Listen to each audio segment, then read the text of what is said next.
Law enforcement and government agencies struggle with parking citations, often because no one will pay them. Boots or other devices are costly, and they invite confrontation when implied and later removed by enforcing employees. With Tire Tag, you can avoid many hurdles and ultimately promote public safety and revenue collection. To learn more, visit tiretag.com. Welcome to Blue Grit Radio, the podcast that explores making better cops for a better community. I'm your host, Eric Tung. I've been an active police officer since 2007. We will dive into the aspects of police culture, health and wellness, leadership, and mindset. You'll hear from experts not only from policing, but all industries as they relate to being our best with purpose, passion, and positivity. Join me as we share stories, lessons, and advice so we can all be better for ourselves, our teams, our families, and our communities. All right, ladies and gentlemen, welcome back to another episode of Blue Grit Radio. This is your host, Eric, and today we're going to be talking about a topic that's going to be of relevance to not just police agencies, but municipalities or just government entities in general. We're talking about parking enforcement. And why are we talking about parking enforcement? Well, there's a few layers here. Clearly, it is something that anyone that's worked the street knows that it generates a lot of calls. There are quality of life issues or people ability or to do business, disabled parking, and on, right? There's all these different types of violations. And then when it comes to the enforcement aspect, we often see issues with the actual collection of payment. And whether it's that, whether someone's going to pay, or devices that people may think of in certain areas, like a boot that you're actually putting on the car. There's a lot of cons to these things. And here today we have Myra with Tire Tag to offer a different type of solution that shows efficacy. So before I keep droning on and on, Myra, thanks for coming on the show. Thanks, Eric, for having me. Yeah, absolutely. So this project has always been about helping people be their best, the target audience being first responders and police for sure. But oftentimes it comes down to tools, training, and implementation to assist in operations. It really hits the whole picture when you're talking about doing a job and actually having the effect and the result intended. But can you tell us a little bit about Tire Tag and how it came about? So the Tire Tag, we had some people talking to us that were a security company, and they were commenting on the boot. They didn't like how cumbersome it is, how offensive it seemed to be to people, and then the confrontation when they came back to take the boot back off. People get very upset about parking tickets. So I tried to figure out a different solution, and I came up with the Tire Tag. It's like a heavy-duty motorcycle chain that we put all the information on it. And the beauty of this is we put a system together where the person comes to their vehicle, they see the sticker on their window telling them they have this device on their vehicle, and it tells them the instructions how to pay for it, gives them the code to take it off, and then where to put the device in the drop box on the property. So it's amazing. When I go to watch these people, I've sat and watched in the parking lot just to see how it happens.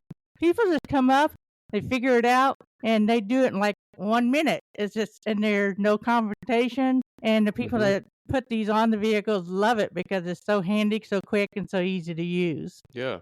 Thanks for that quick breakdown. So if we go back to the original picture, the image of a boot, and right, some areas have them, some don't, but those things have to weigh upwards of 20, 30, 40 pounds, maybe more, right? And then I'm thinking about how it affixes to like the wheel, the rim, and then you have to have some sort of locking implement, and it keeps it there. And a couple things that you brought up, right? The one is the clunkiness. We're talking about someone getting on their hands and knees to get down there, which is also pretty precarious when someone may confront you in that situation. I know plenty of times in my municipality and many others that is actually a thing where parking enforcement attendants or officers need to have some training, in de-escalation or actual less lethal tools like pepper spray, things like that to protect themselves, because you're absolutely right. Whether it's something like parking or a tow truck driver, a lot of times you have people that they get very, very emotionally elevated, and that's not a safe situation for your personnel. So that as one aspect, in addition to the cumbersome nature. But you also said something about, how it's kind of embarrassing, right? And and I didn't really think about that in the moment, but yeah, you have this big clunky thing on there, and it's kind of like this visual mark of shame. A neon arrow pointing down, look what you did, you screwed up or something, or somebody caught you or something like that. Yes. So that's the beauty of our our device, it is visible, but not as visible as the boot. And they're not sitting around waiting for somebody to come and take it off. And that's the other Yeah. thing is the waiting. I mean, I hear some people wait 4 or 5 hours sometimes because somebody's not around to come and take it off. So with ours, they get it done in 1 minute and boom, they're done, Yeah. And I think that most cops, most law enforcement, parking enforcement, you're in this vein of like, hey, people make mistakes or hey, you goofed, whether it's speeding or whether you parked here and you kind of knew you shouldn't. Like, you kind of have to deliver the message or, the fine, and then everyone should just kind of move on with their day. But you point out how when someone is stuck there for hours and hours, if they were at a 6 in frustration, they could easily get to, a 7.5 to 9.8 if they have to wait hours and hours to even get about their day, which might be getting to work, it might be getting kids. And that confrontation can absolutely boil up with that kind of delay. And it sounds like something like your technology, like your product, it makes that pretty unnecessary. Right. And the other thing is nothing like getting your vehicle towed off.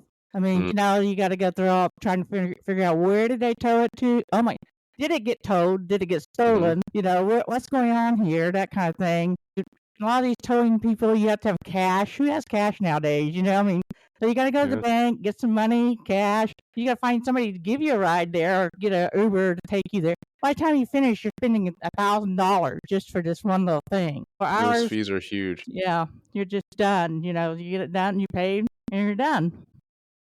Yeah, countless calls through the years of someone blocking the tow driver or refusing to get out of their car. And it becomes extremely volatile. Some of these tow truck drivers, they carry things to defend themselves, and sometimes there is a physical confrontation, and that's certainly not something that we want, especially if we can prevent it for our our government personnel, our city personnel that are out there doing a pretty clear-cut job.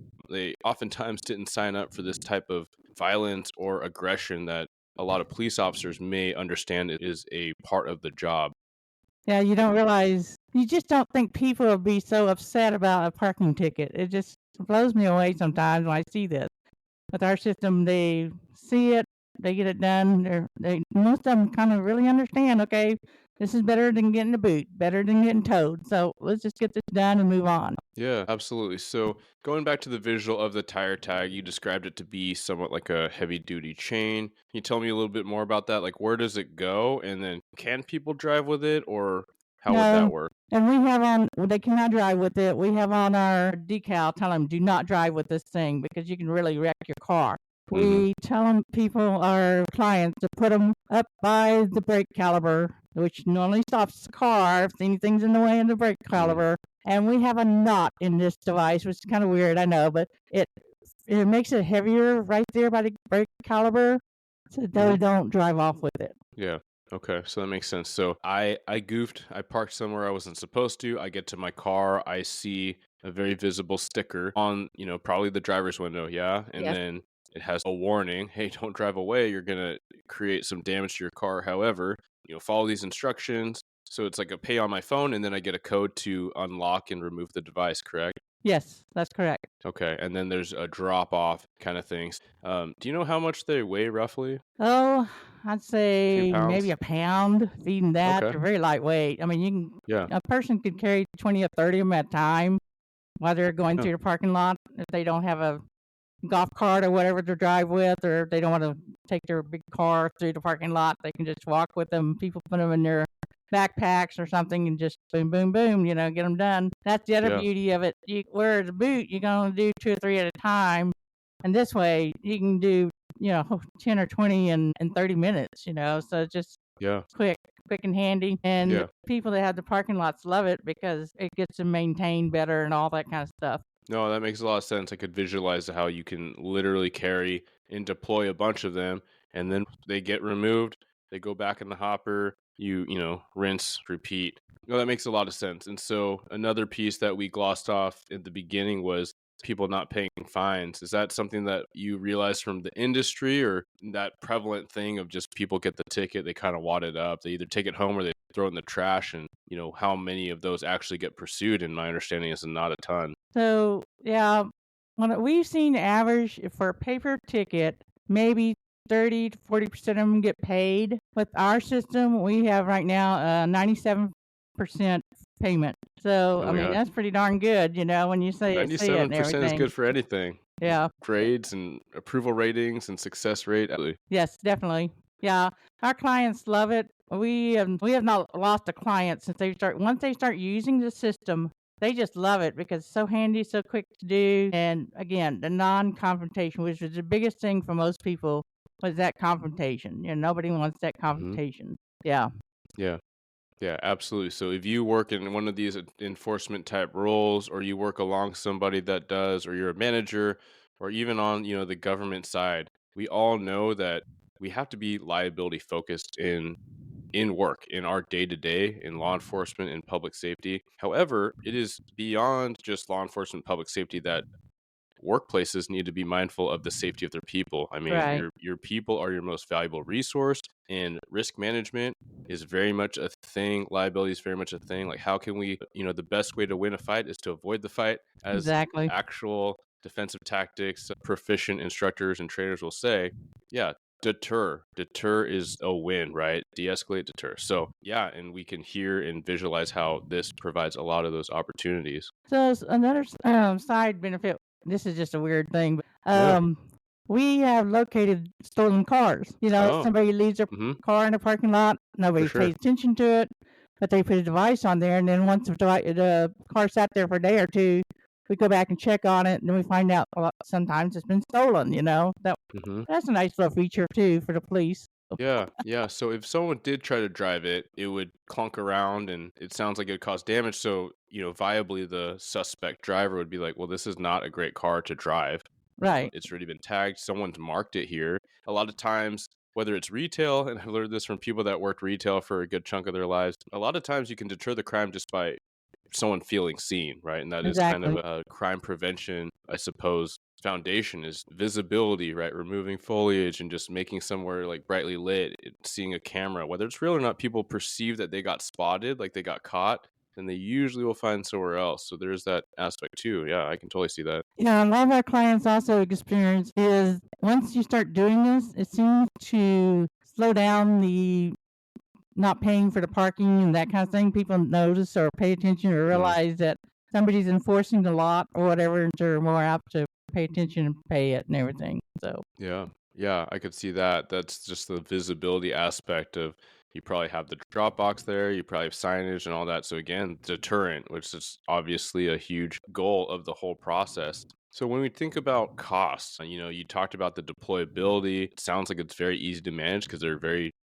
tangible. You can carry a bunch in a bag or in your car. How does the cost stack up compared to a traditional device such as a boot? so as far as the cost of our devices, Yeah, yeah, and so okay. would someone find out via reaching out to Tire Tag or different pricing options? So there's different pricing options. I could say normally to set up a parking lot or it's normally under $1,000 to start with the drop box, the devices, the decals, and all that.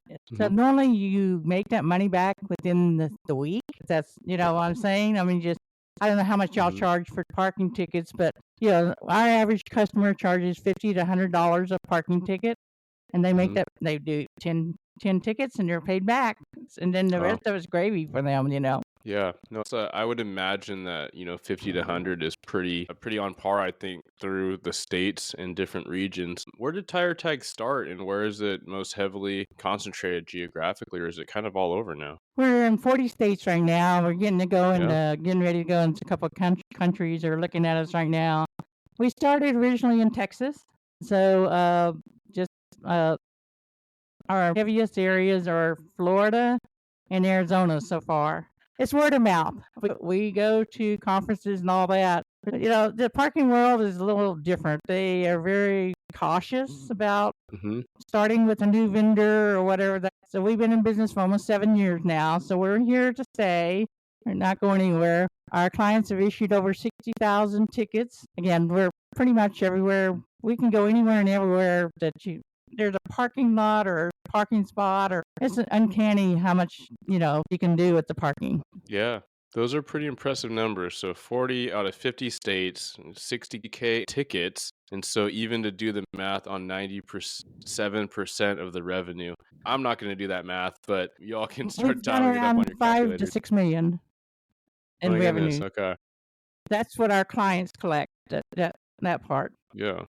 Well, that's absolutely legitimate. Sure. All right, so we hit on a lot of the pros of why someone should entertain something like tire tag, but there's also this flip, right? On this show, we talk a lot about work-life balance. We talk about backup career plans, not over investing in the identity, but also prepping for the next chapter of life, and that gets into retirement. And so, whether that's like a side hustle or an off-duty gig, also you talked about the parking world, and right, the parking world is not simply public areas, public employees doing enforcement, but it is private lots and things like that. So yeah, can you talk a little bit more in that vein to get listeners aware of what these tools can offer as far as different opportunities for earning income? So a lot of our clients are prior military or police.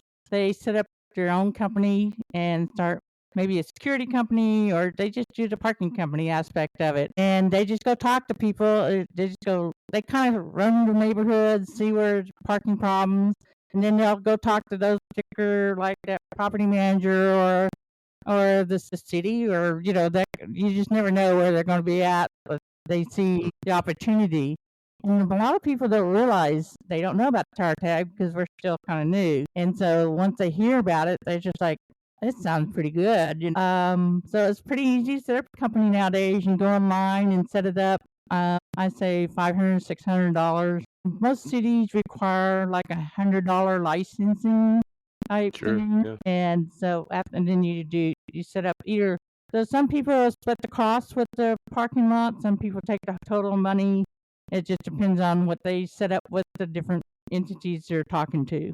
Yeah, that's very clever. I think of a lot of folks that have retired or coming up on retirement through the years that I've interacted with, and a lot of people kind of cite this this kind of dream gig where they're not trying to make a lot of money, right? They got a good pension, but they want low stress, and oftentimes it involves something like driving a riding mower, golf course kind of thing, or for the city parks or something like that, or just kind of posting up on this very cushy kind of security detail. And so I could see absolutely when you're describing the archetype of somebody that's just looking at, a lot or maybe an unmanned parking area where they have parking enforcement and posting, but they're not collecting because there's no one there. Right. That could absolutely be like a reach out of, hey, I've set up this company.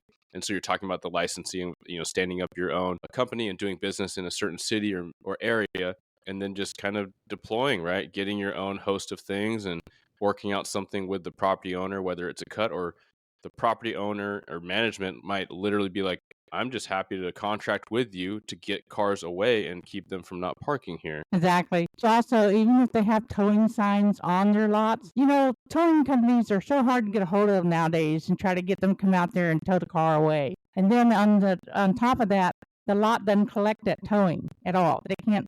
Towing companies cannot reimburse the lot. Does that make sense?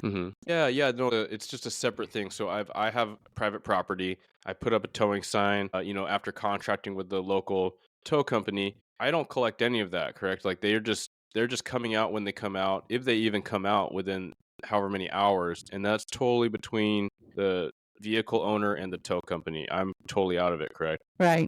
So this way you can make some money off of it. You get the enforcement done, and property owner's happy, and you're happy too. Well, I have some clients that do this once a month. Some of them do it once a week. Just depends on Hmm. their time and what they want to do, and how much money they want to make. So we don't Yeah. govern any of that. That's their deal. It's their company. We just provide them the tools to do it with. Yeah. Yeah. So it could be the roving thing. I mean, in some places you might have a couple properties you're kind of zooming around, and then other ones it might be a very busy area or busy event area where everyone's just parking where they ought not to, or not paying for parking where they could pay. And then you're just slapping those things on, and you're going about your day because they're going to have to remove them with the code, put them back in the Dropbox, and then you pick them up, the next day, right? Or Right. later that day. Right. Yeah, that makes a lot of sense. So, whether it's for the government entity or private business or somebody starting their supplemental income, somewhat passive ish income, which I think is kind of the dream when we think about multiple streams of income and we talk about financial wellness and having other backup plans. Just to be aware of the hours is best. And Yeah. the other thing I didn't mention was, yes, you can use these in snow. That seems to be a question people ask. Mm. And so, yeah, they work in the snow. Rain or shine. Getting a lot of snow in Florida or Arizona where it's pretty packed, right? But Right. Now we do everywhere have, else, we're in other, states, like I said, New York, Wisconsin, you name it, pretty yeah, much everywhere. So yeah, it's just no, those two. We started off, and our first real client was Arizona. Of course, word of mouth, people started, and then it was pretty funny how one of our clients, they were out golfing, and they were complaining about their boot. And this other guy from California says, "Hey, have you heard of the tire tag?" I've talked about how through the years I was very aware of a lot of issues that came up, even from just working patrol as a police officer myself and just hearing on the radio. And we had, we had a rather elderly parking attendant for a bit, and to hear her on the radio call for help, and she's one of us, right? And so we're all screaming over there, but we already have that concern and that awareness and that fear and stress response when it's anybody on the team or an innocent victim. But then for someone who does not have the training, does not have the tools, and then certainly not signed up for this type of engagement, it really hits home when you think about what tire tag, something like this, can really prevent as far as that whole interaction, right? Yes. Anybody slaps the thing on, walks away, and then the person has to address it. Now, with an example like that, where maybe the parking infractions are all over an area, not just in one concentrated place, do you know of areas or municipalities or counties or whatnot that are implementing it and having them drop it off so that they don't get fined, or having them mail it back or anything like that? So we haven't set up in our system. They have to pay a $60 deposit fee. So if they don't drop it off, we keep the $60. Mm, So that's very big incentive for people to drop it off. yeah. $60 is just seems to be the magic number. We played around with the numbers, how much, and that seemed to be the magic number to incentivize people to return it. Yeah. Does that answer your question? Yes, absolutely. That's what I imagine, is that, if it wasn't a lot with a box right there, but you got to take it somewhere. Yeah. If I can save $60 off my, my big fine, if I can lessen that by $60 by returning the device, then absolutely. Who's not going to do that? Even if it takes them, 20, 30 minutes to drive there, right? Right. Yes. Okay. And most of our Fantastic. clients have the drop box right there, readily close by, Mm-hmm. because it makes it easier for the person. Yeah, absolutely. I'm just thinking about if this was something that was used all over, a whole neighborhood Sure. or a whole reporting district. I could see that with how you explained it, it could absolutely be, yeah, here it is. Here's the address for the local substation or Right. city hall where you need to drop it in the box. Here's a picture where it's located, kind of thing. Exactly what it does. That's what our system does when they go online to pay for the parking ticket or whatever. Yeah. Nice. Well, excellent, Myra. This is one of those ideas I think everyone listening is like, why didn't I come up with that? I know, right? Everyone, like, It's like, oh my God, a my great deal is, idea. oh my God, I came up with this idea. How cool is this? Yeah. All right, Myra. Well, thank you so much for walking us through that in your time. I think it's fairly obvious all the features and benefits that somebody or an agency or company can get from utilizing tire tag. Can you please tell the listeners where they can find out more and get in touch with y'all? So Eric, go to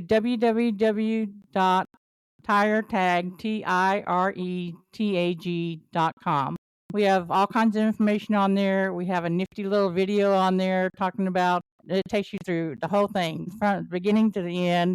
And then there's a form on there to fill out if you want more information or if you want a meeting and get you started. Looking forward to talking to everybody. And it makes so much difference in so many people's lives. Yeah, fantastic. So it couldn't be simpler than that. Tiretag.com, the video, absolutely right. I like to think that we did a really good job explaining it, like painting the picture. But yeah, the picture's worth 1,000 words. So look at the video, see exactly how it works, and then fill out that form and they'll get right back to you. Thank you, Eric, for having me. Absolutely. Thanks so much, Myra. Thank you for tuning into another episode of Blue Grit Radio. As always, support this community by subscribing, giving us a 5-star review, and following, liking, and sharing posts on Blue Grit Wellness on Instagram. You can reach me there or email me at bluegritwellness@gmail.com. Be well and stay gritty.